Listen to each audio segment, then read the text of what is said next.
Sir ದೂರವಾಣಿ ಸಂಪರ್ಕದಲ್ಲಿ ಮತ್ತೊಬ್ಬರು ಗೆಸ್ಟ್ ಇದ್ದಾರೆ, ಅವ್ರನ್ನ ವೆಲ್ಕಮ್ ಮಾಡೋಣ, ಮಾತನಾಡ್ತೀನಿ ನಿಮ್ಮ ಜೊತೆ. ಸರ್ ನಾವು ಡಾಕ್ಟರ್ ಆಂಜನಪ್ಪ ಅವರು ದೂರವಾಣಿ ಸಂಪರ್ಕದಲ್ಲಿದ್ದಾರೆ. ಸರ್ ನಮಸ್ಕಾರ. ನಮಸ್ಕಾರ. ಸರ್ ಮೊದಲಿಗೆ ಈ ಒಂದು ಅಮೀಬಾ ಅಂದರೆ ಮೆದುಳು ತಿನ್ನುವ ಅಮೀಬಾ ಯಾವ ರೀತಿ ಪ್ರಾರಂಭ ಆಗುತ್ತೆ, ಇದ್ರ ಬಗ್ಗೆ ಸ್ವಲ್ಪ ಡೀಟೇಲ್ಸ್ ಕೊಡಿ ಸರ್. ನಾನು ಸರ್ಜಿಕಲ್ ಗ್ಯಾಸ್ಟ್ರೆಂಟ್ರಾಲಜಿಸ್ಟ್ ಇದ್ದೀನಿ. ನಿಮ್ ಇನ್ಫಾರ್ಮೇಶನ್ 20 ವರ್ಷದಿಂದ ನಾನು ಪಂಬಾ ರಿವರ್ ನೋಡಿದೀನಿ. ನಾನು ಮಾಲೆ ಹಾಕ್ತೀರಾ, ನಾನು ಅಯ್ಯಪ್ಪನಿಗೆ ದರ್ಶನಕ್ಕೆ ಹೋಗಿದ್ದೆ ಫ್ರೆಂಡ್ ಜೊತೆಯಲ್ಲಿ. ಆ ಪಂಬಾ ರಿವರ್ ಇತ್ತಲ್ಲ, ಅದು ಕೆಂಗೇರಿ ಮೋರಿಗಿಂತಲೂ ವರ್ಷಿತ್ತು. ಸತ್ತ ಸಂಗೆ ತಿಳ್ಕೊಂಡು ಹೋಗುತ್ತೆ, ಜನರು ಅದರಲ್ಲೇ ಸ್ನಾನ ಮಾಡ್ತಾರೆ, ಕಾಲಿಕ್ಕಕ್ಕೂ ಆಗಲ್ಲ ಅಂತ ನದಿ ಅದು. ನನಗೆ ಆಶ್ಚರ್ಯ ಆಯ್ತು, ಜನ ಇಷ್ಟು ಎಲ್ಲಾ ಕಡೆಯಿಂದ ಇಲ್ಲಿ ಬಸ್ಕೊಂಡ್ ಬರ್ತಾರೆ, ತಲೆ ಮೇಲೆ ಇರ್ಮುಡಿನ, ದೇವ್ರ ಮೇಲೆ ಅಷ್ಟೊಂದು ಭಕ್ತಿ ಇತ್ತು. ಇಂತಹ ಗಲೀಜ್ ನದಿನ ನಾನು ನೋಡಿದ್ದು, ನಾನು ಆಸ್ ಎ ಡಾಕ್ಟರ್ ನನಗೆ ಇನ್ಟಾಲರಬಲ್ ಅಮ್ಮ, ಇಂಥದ್ರೊಳಗೂ ಸ್ನಾನ ಮಾಡ್ತಾರಲ್ಲ ಅಂತ. ಅಮೀಬೆ ಅಂದ್ರೆ ನೋಡಮ್ಮ, ಇಂಟೆಸ್ಟೈನ್ ಆಗಿರುತ್ತೆ. ಒಬ್ಬ ಮನುಷ್ಯನ ಕಚ್ಚ ಅಮೀಬೆ ಇನ್ನೊಬ್ಬನ ಬಾಯಿನೊಳಗೆ ಇದನ್ನ ರೀಸೈಕಲ್ ಅಂತೀವಿ ನಾವು. ಮೇಲ್ಗಡೆ ಯಾವನ ನದಿ ಒಳಗೆ ಕಕ್ಕ ಮಾಡಿದ್ರೆ ಕೆಳಗಡೆ ನೀರು ಕುಡಿಯೋದು ಬಾಯಿ ಒಳಗೆ ಡೈರೆಕ್ಟ್ ಆಗಿ ಹೋಗುತ್ತೆ. ಇದು ನಮ್ಮ ಡಿಸ್ಕ್ರೈಬ್ ಇದು ಏನಷ್ಟು ಮೌತ್ ಡೈರೆಕ್ಟ್ ಆಗಿ ಹೋಗೋ ಇನ್ಫೆಕ್ಷನ್. ಸರ್ ಈಗ ಇದು ನಮ್ಮ ದೇಹದಲ್ಲಿ ಒಂದು ಮೆದುಳು ತಿನ್ನುವ ಅಮೀಬಾ ಯಾವ ರೀತಿ ಬೆಳೆಯುತ್ತೆ, ಜೊತೆಗೆ ಎಷ್ಟು ದಿನ ಟೈಮ್ ತಗೊಳುತ್ತೆ ಸರ್? ಅಮೀಬಾ ಬೇರೆ, ಈ ಅಮೀಬಾ ಬೇರೆ, ಅದು ವೈರಸ್. ಅರ್ಥ ನಮ್ಮ ಇದು ಇಂಟೆಸ್ಟೈನಲ್ ಅಮೀಬಿಯಾಸಿಸ್. ಯಾರು ನೆಕ್ಸ್ಟ್ ಕೈ ತೊಳ್ಕೊಳ್ಳಲ್ಲ ವಾಶ್ ಮಾಡಿದ್ಮೇಲೆ, ಎಷ್ಟೋ ಸಾರಿ ನೀವು ರೋಡ್ ಸೈಡ್ ತಿಂತಾರಲ್ಲ, ಅನ್ಫಾರ್ಚುನೇಟ್ಲಿ ಬಿಸಿ ತಿಂದ್ರೆ ಪರವಾಗಿಲ್ಲ, ಅಮೀಬಿಯಾ ಸತ್ತೋಗಿರುತ್ತೆ. ಇಲ್ಲಿ ಅವನು ಎಲ್ಲಿ ತೊಳ್ಕೊಂಡಿರ್ತಾನೋ ಎಲ್ಲಿ ಒರ್ಸ್ಕೊಂಡಿರ್ತಾನೋ ಅದೇ ಕೈನ ಸರ್ವ್ ಮಾಡೋದಾದ್ರೆ ತಿನ್ನೋರ್ಗೂ ಬರುತ್ತೆ. ಅದಕ್ಕೆ ನಾನು ಬಹಳ ಸಾರಿ ಹೇಳ್ತೀನಿ, ರೋಡ್ ಸೈಡ್ ತಿನ್ನೋರು ದಯವಿಟ್ಟು ನಿಮ್ ಮನೆಯಿಂದ ಪ್ಲೇಟ್ ತಗೊಂಡೋಗಿ ಬಿಸಿ ಪಾನಿ ಇದೆಯಲ್ಲಮ್ಮ, ಅದ್ರ ನಂತರ ಡರ್ಟಿ ವಾಟರ್ ಇನ್ನೊಂದಿಲ್ಲ. ಈ ಪಂಬಾ ರಿವರ್ದಾಗ ಇದೇ ಆಗಿರೋದು. ಮನುಷ್ಯನ ಇಂಟೆಸ್ಟೈನಲ್ ಅಮೀಬಿಯಾಸಿಸ್ ಇದು. ಅಮೀಬಿಯಸ್ ಲಿವರ್ ಅಬ್ಸೆಸ್ ಅಂತ ಆಗುತ್ತೆ. ಲಿವರ್ ಅಂದ್ರೆ ಯೂರಿಯಗಳೆಲ್ಲ ಆಗಲ್ಲ, ಬಟ್ ಯಾಕೆ ನನ್ಗೆ ಗೊತ್ತಿಲ್ಲ. ನಾವು ಸಾಕಷ್ಟು ಪೇಷಂಟ್ಗಳನ್ನ ಪ್ರತಿನಿತ್ಯ ನಾವು ನೋಡ್ತೀವಿ. ಬೆಂಗಳೂರಿನಾಗೂ ನೋಡ್ತೀವಿ, ಕೆಂಪೇಗೌಡ ಆಸ್ಪತ್ರೆಗೆ ಅಡ್ಮಿಟ್ ಮಾಡ್ತೀವಿ. ಅಮೀಬಿ ಡೀಸೆನ್ಸಿ ಅಂತೀವಿ. ಯಾರಿಗಾದ್ರೂ ರಕ್ತ ಶೀತ ಬೇದಿ ಆದ್ರೆ ರಕ್ತ ಮತ್ತೆ ಅದ್ರೊಳಗೆ ಮ್ಯೂಕಸ್ ಇತ್ತು ಅಂದ್ರೆ ಇದನ್ನ ಅಮೀಬಿಸ್ ಇನ್ಫೆಕ್ಷನ್ ಅಂತೀವಿ. ಅಮೀಬಿಸ್ ಕೊಲೈಟಿಸ್ ಇದು. ಕೊಲೈಟಿಸ್ ಅಂದ್ರೆ ದೊಡ್ಡ ಸೈಜ್ ನಲ್ಲಿ ಆಗುವಂತ ಇನ್ಫೆಕ್ಷನ್. ಅವನಿಗೆ 3-4 ಸಾರಿ ಬೇದಿ ಆಗುತ್ತೆ. ಮೋಸ್ಟ್ಲಿ ಡೆತ್ತಿ ಕಾರಣ ಡಿಹೈಡ್ರೇಷನ್. ಅಮೀಬಿಸ್ ಪಾಯ್ಸನ್ ಅದು. ಯಾವಾಗ ಲೂಸ್ ಮೋಷನ್ ಅದೆಲ್ಲ ಆಗುತ್ತಲ್ಲ, ಡಿಹೈಡ್ರೇಷನ್ ಆಗ್ತಾರೆ. ಅವ್ರನ್ನ ಅಡ್ಮಿಟ್ ಮಾಡಿ ಪ್ರಾಪರ್ ಆಂಟಿಬಯೋಟಿಕ್ ಅಥವಾ ಐ ಕೊಳ್ಳಿಲ್ಲ ಅಂದ್ರೆ ಸತ್ತು ಹೋಗ್ತಾರೆ. ಅಷ್ಟು ಜನದಲ್ಲಿ ಯಾರನ್ನ ಎಲ್ಲಿ ಅಡ್ಮಿಟ್ ಮಾಡಿದ್ರು ಗೊತ್ತಿಲ್ಲ.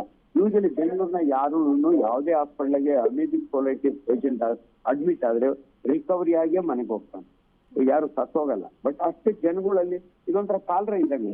ಕಾಲ್ರಾ ಬ್ಯಾಕ್ಟೀರಿಯಲ್ ಡಿಸೀಸ್, ಅಮೀಬಿಕ್ ಡಿಸೀಸೇ ಬೇರೆ, ವೈರಸ್ ಡಿಸೀಸೇ ಬೇರೆ. ಮೊದಲು ಮೆದುಳು ತಿನ್ನುವ ಅಮೀಬಿ ಅಂತ ಬಂದಿತ್ತಲ್ಲ, that was a virus, encephalitis ಅಂತೀವಿ ನಾವು. ಇದು ನಮ್ಮ ಮೆಡಿಕಲ್ ಟರ್ಮಿನಾಲಜಿ. ದಯವಿಟ್ಟು ಯಾರು ಗಾಬರಿ ಆಗಬೇಡಿ. ಆ ನದಿನ ಫಸ್ಟ್ ಕ್ಲೀನ್ ಮಾಡಿ. ದಯವಿಟ್ಟು ಹೋದವರು ಆ ನದಿಯೊಳಗೆ ಸ್ನಾನ ಮಾಡಬೇಡಿ. ಸ್ನಾನ ಒಂದೇ ಅಲ್ಲ, ವಾಕ್ಯ ಒಳಗೆ ಹೋಗ್ಬಾರ್ದಷ್ಟೇ. ಮೈ ಮೇಲಿದ್ರೆ ಏನು ಆಗಲ್ಲ. ಅದು ಆ ನೀರ್ನೇನ ಕಲುಷಿತ ನೀರನ್ನೇನಾದ್ರೂ ನೀವು ಕುಡಿದ್ರೆ ಅಥವಾ ನಿಮ್ಮ ಆಹಾರದ ಜೊತೆ ನಿಮ್ಮ ಹೊಟ್ಟೆಗೆ ಹೋದ್ರೆ ನಿಮ್ಗೆ ಅಮೀಬಿಯಾಸಿಸ್ ಆಗುತ್ತೆ. ಒಬ್ಬರಿಂದ ಒಬ್ರಿಗೆ ಬಂದು ಮೋಸ್ಟ್ ಪ್ರಾಬ್ಲಿ 10 ಜನ ಸತ್ತೋಗಿರ್ತಾರೆ. ಇದು ವೆರಿ ಸಿಂಪಲ್ ಸಾಂಕ್ರಾಮಿಕ ಕಾಯಿಲೆ. ಅಂದ್ರೆ ಒಬ್ಬರಿಂದ ಒಬ್ಬರಿಗೆ ಹರಡಿದಂತ ಕಾಯಿಲೆ. ಅವ್ರಿಗೆ ಸರಿಯಾಗಿ ಟ್ರೀಟ್ಮೆಂಟ್ ಸಿಕ್ಕಿರಲ್ಲ, ಹಂಗಾಗಿ ಸತ್ತೋಗಿರ್ತಾರೆ. ದೇವ್ರು ಇದ್ದೇ ಇರ್ತಾನಮ್ಮ. ನಾವು ದೇವ್ರನ್ನ ಬ್ಲೇಮ್ ಮಾಡಂಗಿಲ್ಲ, ಮನುಷ್ಯನ ಬ್ಲೇಮ್ ಮಾಡ್ಬೇಕು. ಅಯ್ಯಪ್ಪ ಸ್ವಾಮಿ ತಪ್ಪಲ್ಲ ಇದು. ಅಯ್ಯಪ್ಪ ಸ್ವಾಮಿಗೆ ಭಕ್ತಿಯಿಂದ ಹೋಗಿ ಗಲೀಜ್ ಮಾಡ್ತಾರಲ್ಲ, ಆ ಜನಗಳು ತಪ್ಪು. ನಾನು ನೋಡಿದೀನಿ. ನನಗೆ ಸಿಗರೇಟ್ ಸೇರಿಸ್ತಾರೆ, ಬೀಡಿ ಸೇರಿಸ್ತಾರೆ. ಎಂತ ಡರ್ಟಿಯಸ್ಟ್ ಪೀಪಲ್ಸ್. ನಾನೇನ್ ಹಾಕೊಂಡು ಹೋಗಿದ್ದೀನಿ.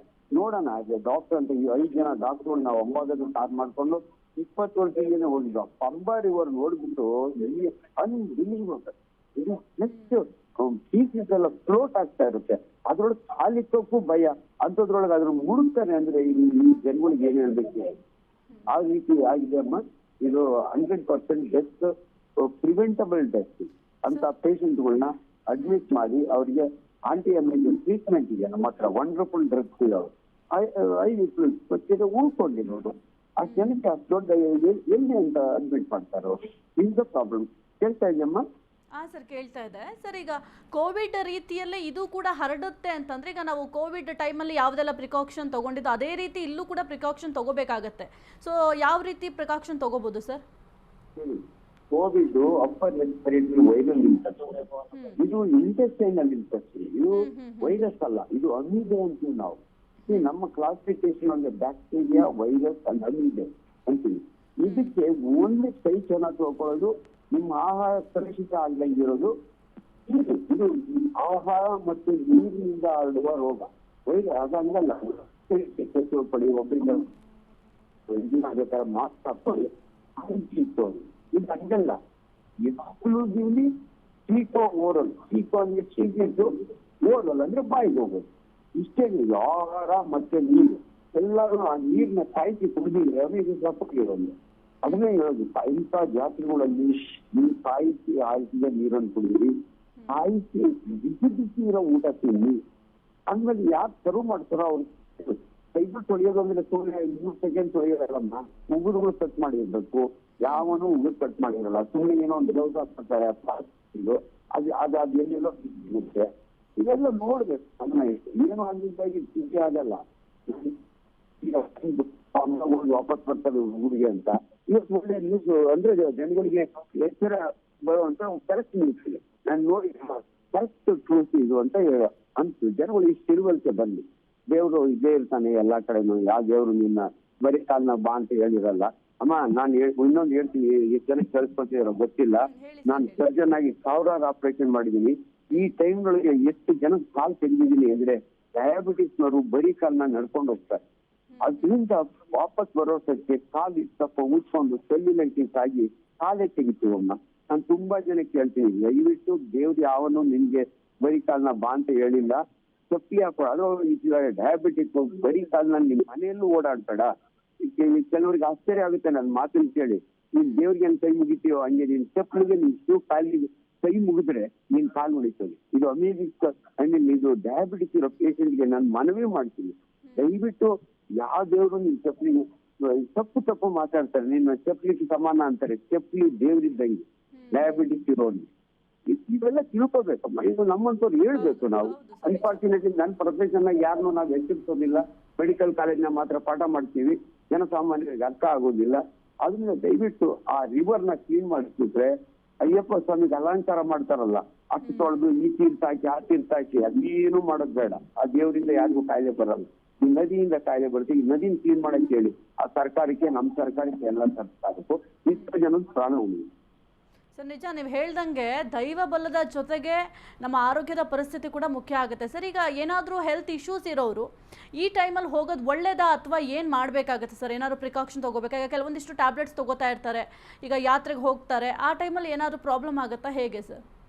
ಅಮ್ಮ, ಇದ್ರೊಳಗೆ 30 ಜನ ಸತ್ತಿರೋರು ಮೋಸ್ಟ್ ಆಫ್ ಜನ ಡಯಾಬಿಟಿಕ್ ಇರ್ತಾರೆ. ಯಾಕಂದ್ರೆ ಅವ್ರಿಗೆ ಇಮ್ಯುನಿಟಿ ಕಡಿಮೆ ಇರುತ್ತೆ. ಇಲ್ಲಿ ಕ್ಯಾನ್ಸರ್ ಡ್ರಗ್ಸ್ ಏನೋ ತಗೋತಿರ್ತಾರೆ. ಅಂದ್ರೆ ವಯಸ್ಸಾಗಿರ್ತದೆ. ಹೆಂಗಸರು ಹೆಂಗೋ ತಡ್ಕೋತಾಗಮ್ಮ.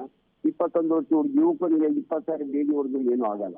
ಅದೇ 65 ವರ್ಷನಿಗೆ 5 ಸಾರಿ ಬೇದಿ ಹೊಡೆದ ಅಂದ್ರೆ ಡಿಹೈಡ್ರೇಷನ್ ಆಗಿ ಬಿದ್ದೋಗ್ತಾನೆ. ಅದನ್ನ ದಯವಿಟ್ಟು ನಿಮಗೆ ದೇವ್ರ ಮೇಲೆ ಬಹಳ ಭಕ್ತಿ ಇದ್ರೆ ಈ ಟೈಮ್ನಾಗ ಅವಾಯ್ಡ್ ಮಾಡಿ ನೀವು ನಿಮ್ಮ ಮನೆಗೆ ಕೂತ್ಕೊಂಡು ದೇವ್ರಿಗೆ ಕೈ ಮುಗಿರಿ. ಅಯ್ಯಪ್ಪ ಸ್ವಾಮಿ ತುಂಬಾ ಒಳ್ಳೆ ದೇವ್ರು. ನೀನ್ ನಡ್ಕೊಂಡ್ ಬಾರಪ್ಪ ಬರೀ ಕಾಲ್ನಂಗೆ ಅನ್ನೋರಿಗೂ ನಿನ್ಗೆ ಆಶೀರ್ವಾದ ಮಾಡ್ತೀನಿ ಅಂತ ಯಾವ ದೇವ್ರು ಹೇಳಿಲ್ಲ. ದಯವಿಟ್ಟು ಜನಗಳು ಇದನ್ನ ಅರ್ಥ ಮಾಡ್ಕೊಳ್ಳಿ. ಈ ಮನುಷ್ಯನ ದೇಹವೇ ದೇಗುಲ ಅಂತ ಸುಮ್ನೆ ಹೇಳಿಲ್ಲಮ್ಮ. ನಿನ್ ದೇಹನ ನೀನ್ ನೋಡ್ಕೊಳಕ್ ಆಗಿಲ್ಲ ಅಂದ್ರೆ ಯಾವ ದೇವ್ರಿಗೆ ಹೋಗಿ ನೀವು ಮಾಡ್ತೀರ? ನಿಮ್ ದೇಹನ ನೀನ್ ಚೆನ್ನಾಗಿ ನೋಡ್ಕೊಂಡಿದ್ದೀರ, ಅಯ್ಯಪ್ಪನ್ಗೂ ಹೋಗ್ಬಾರ್ದು. ಮನೆಗೆ ಕುತ್ಕೊಂಡು ಆರೋಗ್ಯವಾಗಿರ್ಬೋದಿತ್ತು. ಇವೆಲ್ಲ ಅರ್ಥ ಮಾಡ್ಕೊಳ್ಳಿ. ಕೈ ಮುಗಿದಿ ಅಷ್ಟೇ.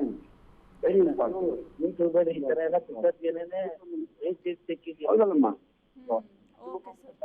Okay sir, thank you sir ಅಷ್ಟು ಬೇಗ ನ್ಯೂಸ್ ಜೊತೆ ಮಾತನಾಡೋದಕ್ಕೆ.